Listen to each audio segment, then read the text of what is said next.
have any questions, because we have some time. Yes, I think there was the first. Yes, sir. Can you? Yes, please.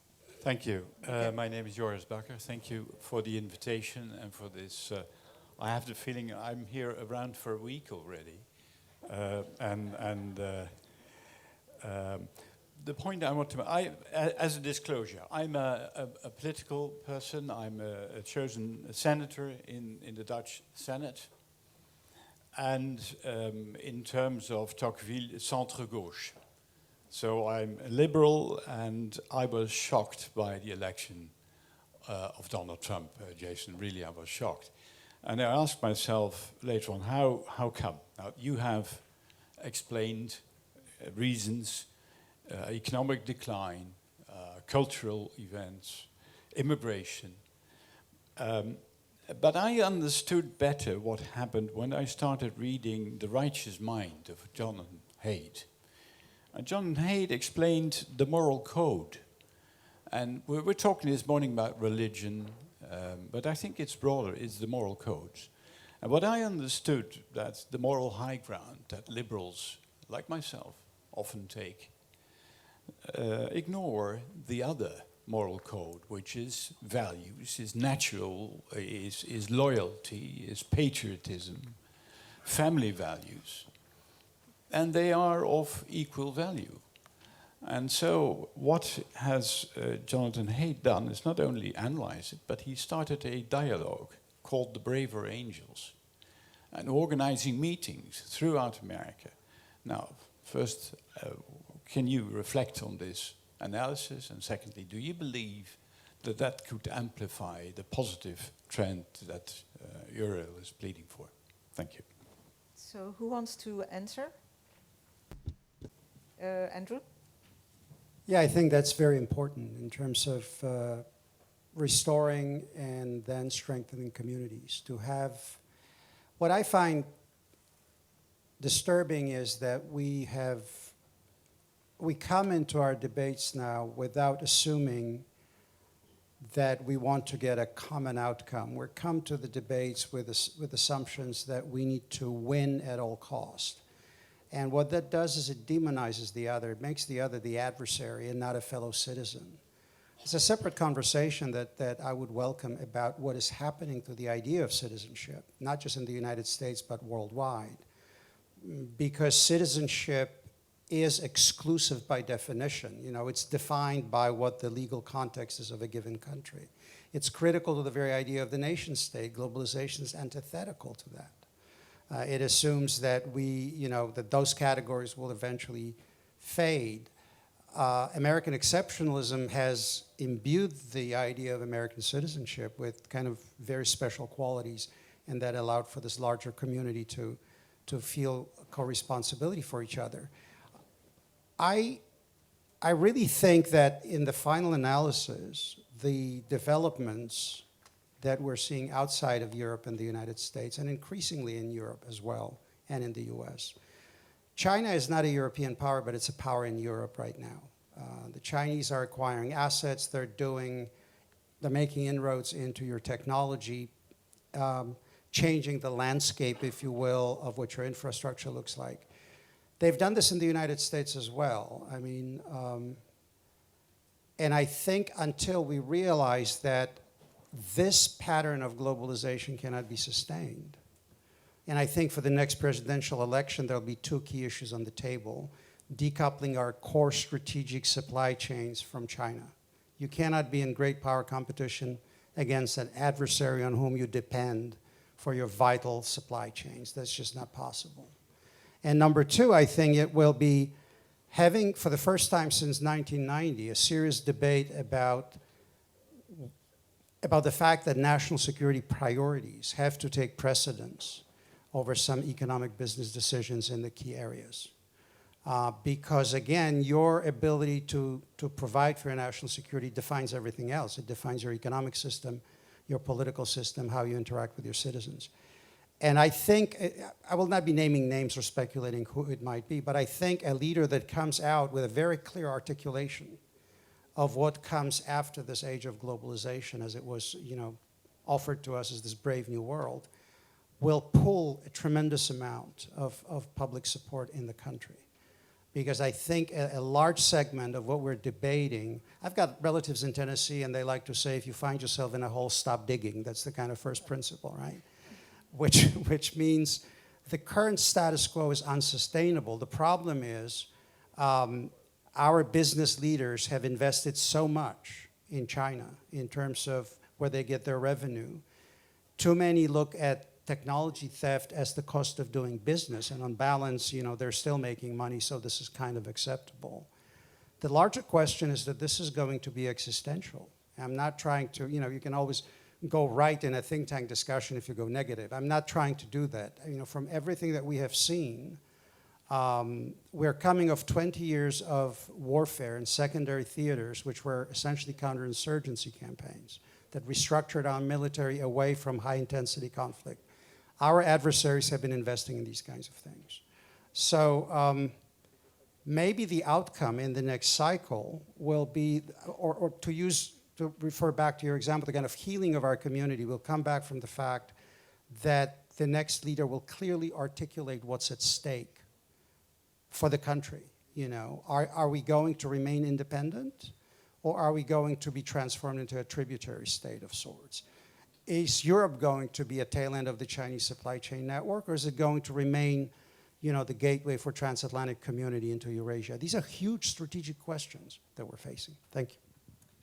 Thank you, Andrew. I'm tempted, but we don't have time to ask you if what you've just described is a justification for stabbing of the French in the back with the recent agreement. Touché. Between the U.S., Australia, and the British, is this idea of decoupling, which is actually, I would say, contested by many people in the U.S., as you know, people that actually were here, like David Goldman, who thinks it's a total illusion to think that decoupling is possible.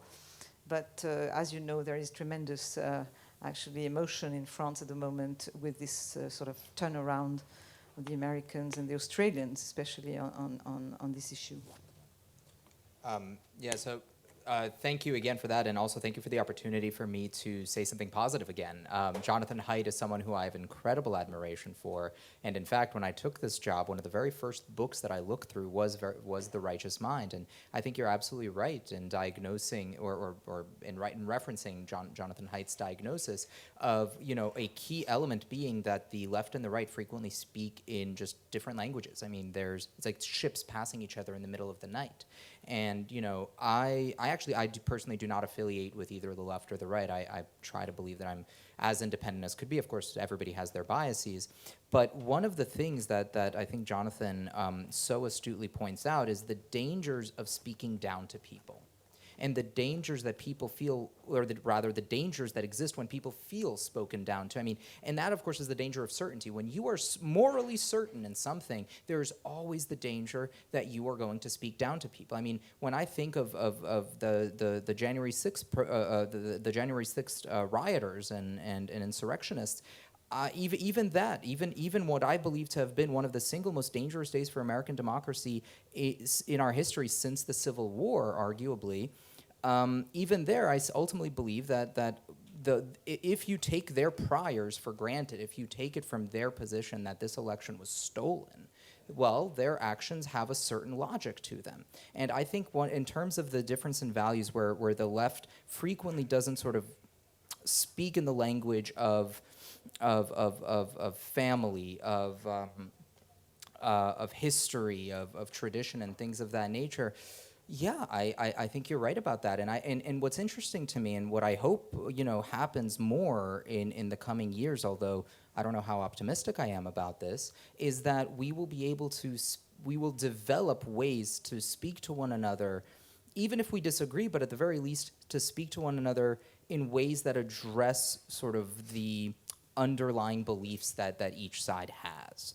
And what that means is, for example, I mean, I love using climate change kind of as an example in this. I believe a previous speaker mentioned the religious attitude almost with which many folks speak of climate change, and he's right. Many people do speak of climate change in religious terms. Anything, it's dirty, it's bad. Anything that caused climate change is dirty, it's bad, etc. And meanwhile, I'm a former management consultant in tech, so my immediate thinking is, well, what's the size of the problem? What's the risk of a poor outcome, and how do we mitigate that risk? There's nothing it's not a question of inherent morality, and we shouldn't be speaking about it in terms of inherent morality. We should be speaking about it in terms that try to address a problem on its face. And that's one of the things that I think we're missing. And so I do hope that we are able to take some of those lessons that Jonathan, I think, so rightly puts in his book and speak to one another in more productive manners. If I may add something to this issue that is very close to me personally because of my work. I think you're totally right to talk about this sort of self-righteousness, sort of moral condescendence, which has been, I think, very detrimental to the left and has actually, be totally counterproductive in their attempt to disqualify Trump and the Trumpian vote. And I was struck, by another. It's not Jonathan hate, but there was this series also of broadcast, TV shows with Van Jones, who is, someone from the left in America, pretty much on the left, and he actually was absolutely, stunned by what happened with the Trumpian rebellion, and he started going to a Trumpian country to talk to the people. And he went to Gettysburg, which is Trump country. I was there recently, by the way, and they haven't changed. And he was talking to them, sort of knocking doors and going inside and talking to these people. And he didn't agree with them. He could not convince them. But the very fact that he was considering them as normal human beings was the most important thing, because then they don't need to agree.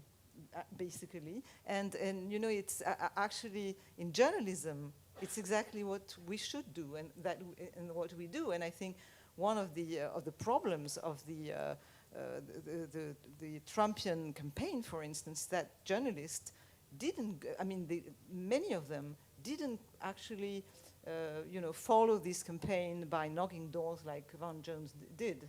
They actually followed this campaign from Washington or New York. You're absolutely right. Yeah. I think that's exactly right. But there's a mirror side of that. There's the other side of that, which look at J.D. Vance. Yes. Right. There's essentially two J.D. Vances. There are now two people. There's the J.D. Vance that wrote Hillbilly Elegy, which sought to offer a genuine, heartfelt, truthful explanation of his upbringing, of parts of the country that clearly supported Donald Trump, et cetera, but who simultaneously recognized the dangers of Trumpian rhetoric and the dangers of sort of, many of the attacks, many of the lies, et cetera, that were exhibited during the Trump campaign. Meanwhile, if you look at J.D. Vance today, it's like, he could essentially argue with himself. They're two very different people. And so there's an element here of on the one hand, people who initially at least seek to understand the other, or seek to at the very least explain the position of the other. And then there are those who seek to exploit that understanding and to exploit that position for some measure of self-gain. And so that's also, I think, a dangerous trend that we've seen. But I guess he's running for office in a way, and I probably agrees. What I see from where I am, because I followed him recently in DC over the summer, is that he's actually he's agreeing with the basic elements of the Trump, I would say, program, and that's what is driving him, it seems to me. Yeah, but it is, of course, a 180. What I mean is a 180-degree reversal, essentially, of where he was just a few years ago when he initially became famous after having written this book. He was criticizing Trump. You're right. Yes. And now suddenly he's running for office, and rather than trying to direct people's grievances in a particular way, he's, I think, capitalizing upon them. I don't know. Yes, maybe. So shall we take other, do you want to say something? No? Let's take some other questions. Okay, please. Oh, I know, I'm sorry, because I think Mariki still wanted to raise the questions or maybe make a comment. Hi, I'm Mary. Thank you for that spirited exchange. I have a question that might allow the panelists to tie some of the themes together from the earlier panels and yours. The panelists seem to agree that the root of Trump's election stemmed from economic grievances, although cultural matters also played a factor. And yet there's a puzzle there, because Trump's economic program was very conventionally conservative and incredibly wildly successful. Lowest unemployment in 50 years. The opportunity gap that the prior panel spoke of was closing dramatically. You had fixes to trade. We were addressing the concerns with immigration. And so this foundation of the discontent was being ameliorated. The problems were being ameliorated. And yet still he lost. And we know what the Biden program will bring because we saw it during the Obama years. Tax and spend and big government will create lower growth, higher unemployment, more discontent. And yes, we see this now. With certain minority groups, this opportunity gap is again widening. So I might just ask the panel to reflect on that and ask what might that bring in terms of the populist movement. And I'm sorry Dominique is gone because his comments were remarkable on this. But can you speak to what Biden is now creating and fomenting within the country? Thank you. Who wants to respond to this? I think one of the things that's interesting to point out is for how much President Trump really changed the nature of the Republican Party. How he changed it from, he received the highest level of the black vote or the Hispanic vote or the Asian American vote for any Republican going back some 40 years, actually almost 50 years.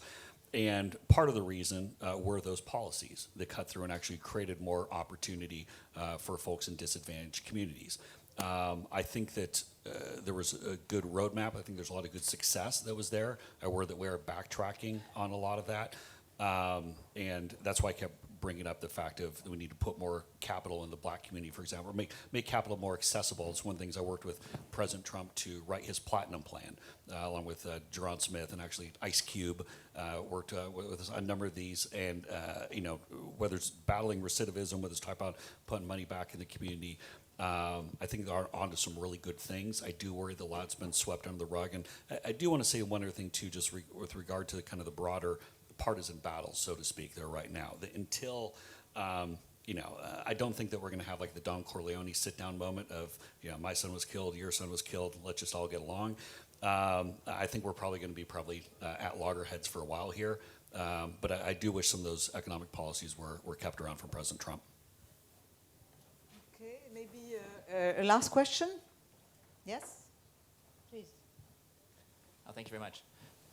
And maybe too large for this late in the day, but I was thinking back to what Andrew said at the opening about the interpretation of 1989 and the fall of the Berlin Wall in America conventionally was viewed as the triumph of liberty.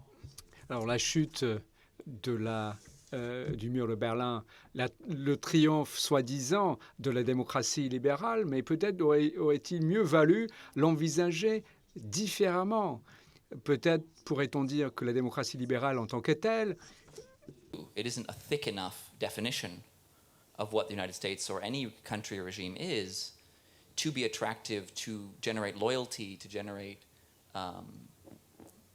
stability, that in some sense, if the narrative is liberal democracy alone was the reason for victory, that was bound to lead to division, loss of national confidence, because in and of itself, it's just a regime type. It's not anything more substantive to hold people together.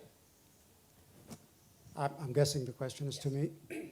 So it's an excellent question, and one, I just remind you of what was being written at the time.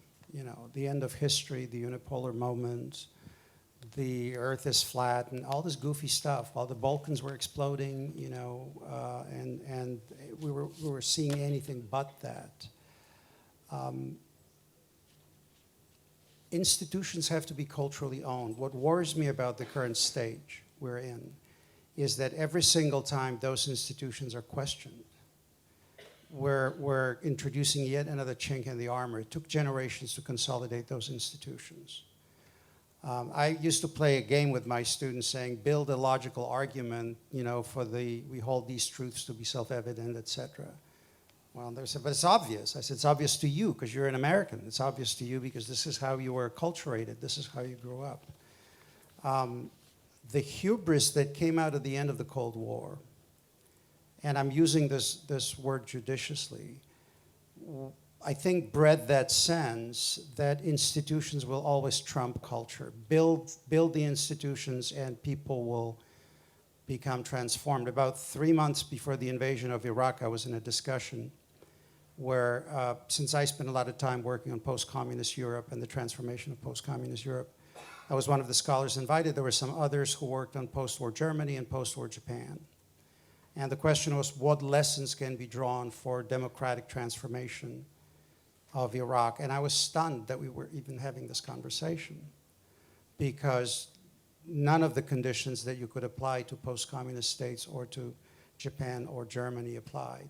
There was no security imperative, there was no elite consensus, there was no aspirational desire to go there, and then the very notion of having a consolidated nation state. I mean, none of this was obtained. And yet we were thinking in those terms, and I kept asking myself why. We are at an inflection point in the United States because I think we have run through 3 decades of pretty much the same liberal internationalist elites, whether you call them neoconservatives or neoliberal or whatever, but running with a gestalt that brought us back only a few weeks ago to where we were. And I think that this is the most urgent thing for us to address. That is to figure out how to actually do forensics on what went wrong. Not to point fingers and you did this, you did that, because then we get into this conversation about personalities. But just ask ourselves the question why. Because my impression was at the end of the Cold War that we never asked, we would always say, could we do this? And the answer was yes. But we never asked the question, should we do this? What's the opportunity cost? What are the consequences of this? And why is it in the vital national interest of the United States to do so? I don't know if I'm answering your question, but it seems to me that we're now in this turmoil that every single time either side questions the electoral outcomes or attacks somebody personally, questions the institutions, talk about packing courts or whatever, that creates another chink in the armor. And finally, we're in the midst of an epidemic, right, which requires a lot of, or seems to some people, require a lot of arbitrary government action. And that, again, raises questions with people as to especially those arbitrary decisions. So, for example, if some bureaucrat says you cannot have more than 15 people in the room, I would say, how do you acquire this knowledge? Why not 14? Why not 16? And every single time what was claimed to be expertise is being actually diminished, and this claim to setting the rules of the game are increasingly under scrutiny. I spent about 24 years in the higher educational system in the US, and I've increasingly come to believe that we are producing highly credentialed young men and women who actually lack basic skill sets. And the problem is that they come out with $250,000 in debt if they have to fund this collectively, and they've got a skill set of a Starbucks barista, quite frankly.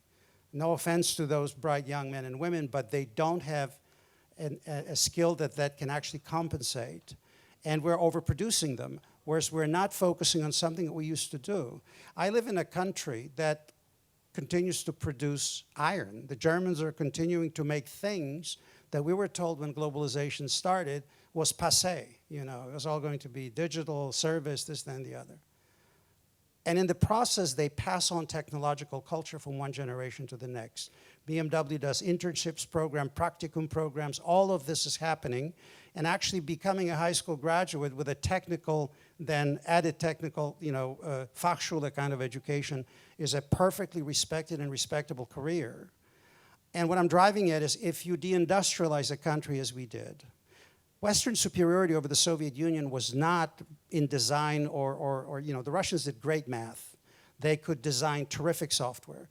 But our advantage was in our alloys, processes, clean rooms, the kind of heritage that took generations to build up.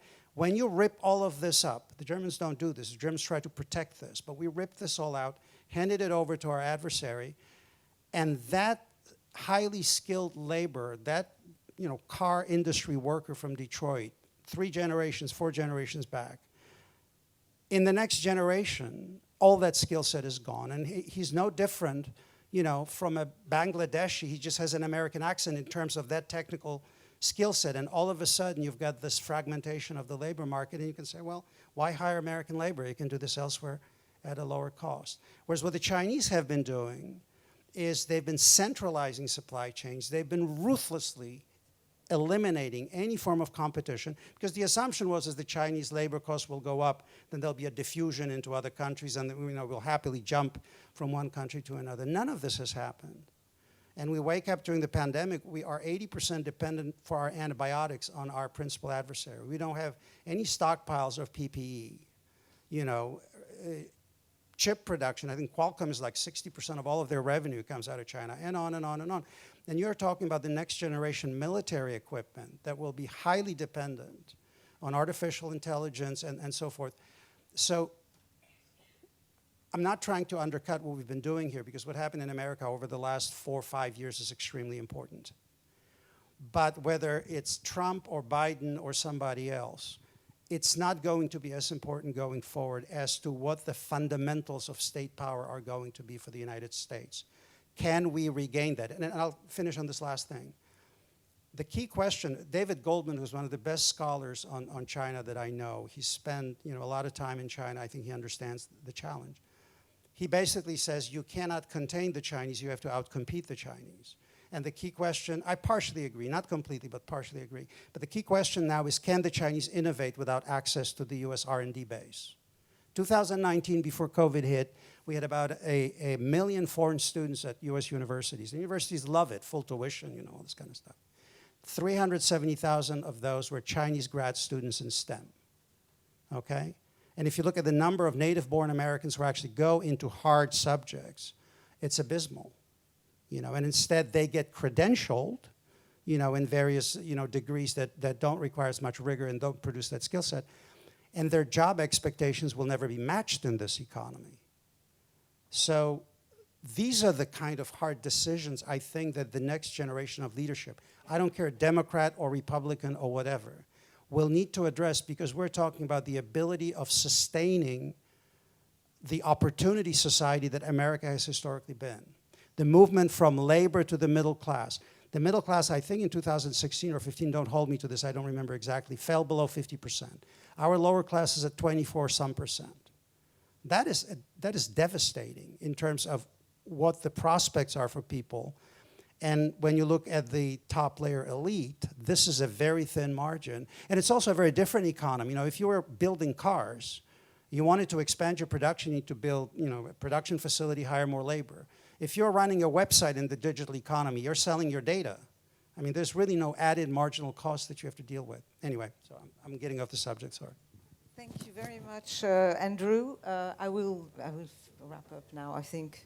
You wanted to add just very quickly? Okay. Yeah, so in the interest of being very, very quick, I'll just add one note. So without commenting specifically on the arguments that Andrew made, I do think there's another lens to look at this through, which is a more, I do actually think there's a more systemic, a more political system-based lens to consider, which is to say that the reason we defeated the Soviet Union, or rather the reason the Soviet Union lost, wasn't just in the superiority of systems, processes, et cetera. As Andrew noted, they were very good at math. There was plenty of effective systems in place. In fact, to a certain extent, they collapsed under their own contradictions. They collapsed because corruption, of course, was hugely rampant. They collapsed because of any number of those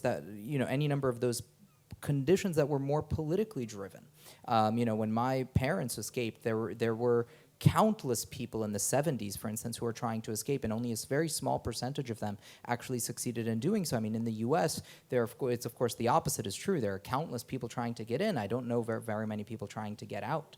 And which is to say that the dangers that I see in front of us, in addition perhaps to some of the dangers that Andrew pointed out, are specifically dangers related to the political system in the U.S. If you have a significant percentage of Americans who do not believe in the outcome of a particular election, that's something that's going to be very dangerous. If you have a percentage of Americans on either side who view the other as the enemy, the other as someone who is an implacable foe, that is something that's fundamentally dangerous. And so one of the key things that I think we need to do as a nation in order to be able to move forward successfully is address some of those fundamental social, cultural, and political issues that are driving Americans apart and essentially failing to allow us to come together in some form of nation, which incidentally is based not on ethnicity or things of that nature, but is based specifically on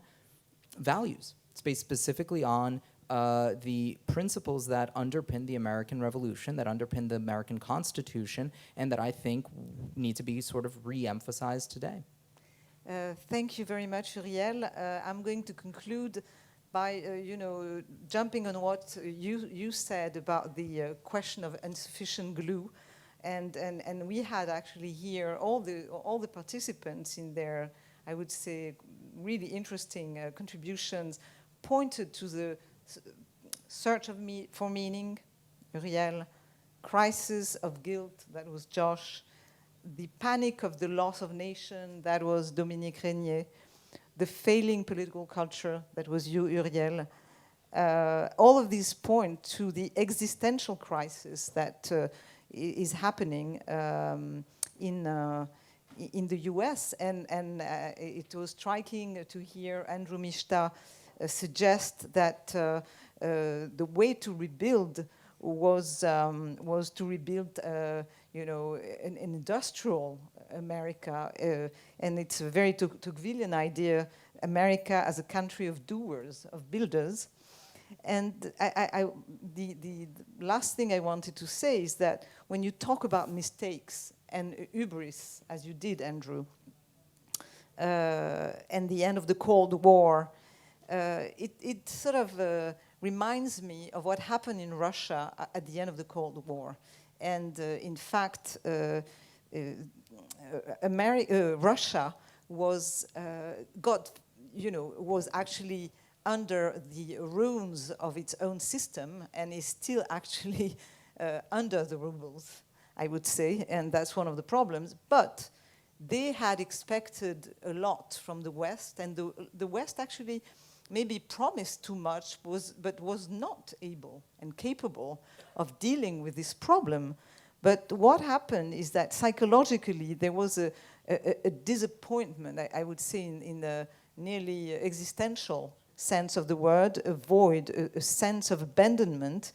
And I remember strikingly at the end, when we reached 2006, 2007, I was going to Russia very regularly, and I felt that Russia was leaving us psychologically. And it was very striking that at some point that we were all feeling, the people who were observing Russia was thinking, we have to sort of grab Russia and try to keep it with us. But we couldn't. Once it was too late, once their minds were somewhere else and they felt some kind of betrayal and powerlessness, they were gone. And I have sometimes the feeling when looking at America and at some, to some segments of the population, that the same thing is happening, but it's within our walls. That segments of the population are sort of mentally seceding in some ways. They're leaving, and we are trying desperately to bring them back, and that's very important because once they've shut the door, it's another another chapter. So thank you very much to all of you. It was a fascinating discussion. We had great speakers and very attentive audience. Thank you. And thank you to our fearless moderator.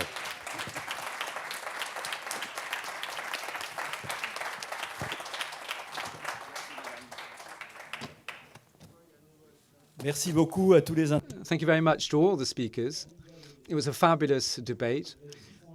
It was frank, cordial, courteous, beautifully moderated, with strong and impactful messages for the up-and-coming generations. We're delighted that we can see young faces in the audience, and it will be the same for up-and-coming events. So, of course, all this is happening under the banner of Tocqueville. So the first day is reaching its close. Thanks to one and all for your attendance and your contribution. There is a glass of champagne with some music under the skies of Normandy. We'll all meet up again tomorrow morning at 9 o'clock for what comes next. Have a lovely evening.